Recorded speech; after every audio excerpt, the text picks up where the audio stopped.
দরিদ্র ব্রাহ্মণ এক মথুরায় ছিল, না দেখে সুখের মুখ দুঃখে কাল গেল। একদা ব্রাহ্মণ সেই ভ্রমিয়া নগর, ভিক্ষা না পাইয়া কিছু হইয়া কাতর। তরুতলে বসিলেন বিষণ্ণ বদনে, রোদন করেন কত দুঃখ ভাবি মনে।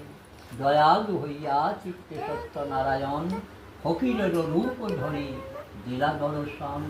গুণধন দিয়া খুশিবে সাদর, বলিতে বলিতে হইল মোহন মূরতি। স্বপ্ন হেরি চমকিয়া উঠে নরপতি। প্রাতকালে উঠি রাজা সবার গোচর, আনাইল কারা হইতে দুই সদাগর। বসন ভূষণ আর বহু ধন দিল, সাধুরে সন্তুষ্ট করি বিদায় করিল। 10 গুণ ধন লোভী নাই দিল ভরা, বেসেতে যাইতে সাধু করিলেন তারা।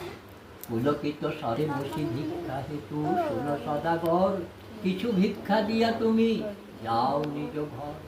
হইবে মঙ্গল তব আমি ঘরে যাই, কুশলে থাকো তুমি শুন সাধু ভাই। সাধু কহে তোমা দিলে কি বা ফল হবে, ক্ষমতা থাকিলে কেন কানি পড়ে রবে। সুস্বয়ঙ্গার মাত্র আছে মোর নাই, চাহ যদি দিতে পারি জানাই তোমায়। শুনি কিছু না বলিল সত্যনারায়ণ, বসিয়া রহিলা ঘাটে মুদিয়া নয়ন। কিছু দূরে গিয়া হেরে শ্বশুর জানাই, তু স্বয়ঙ্গার ভিন্ন নাই কিছু নাই। সাত নাই যত সত্যনারায়ণ তবে সদয় হইল, প্রণাম করিয়া সাধু নৌকাতে চলিল। উত্তরিল ঘাটে সাধু হইল কোলাহল, সাধুর গৃহিণী কন্যা শুনি কুতূহল। নৌকার দোপাল যত ঘরেতে লইয়া, সেমনি করিল সাধু পুলকে মরিয়া। প্রসাদ লইল সবে জুড়ি দুই পানি, লইতে মাটিতে ফেলে সাধুর নন্দী।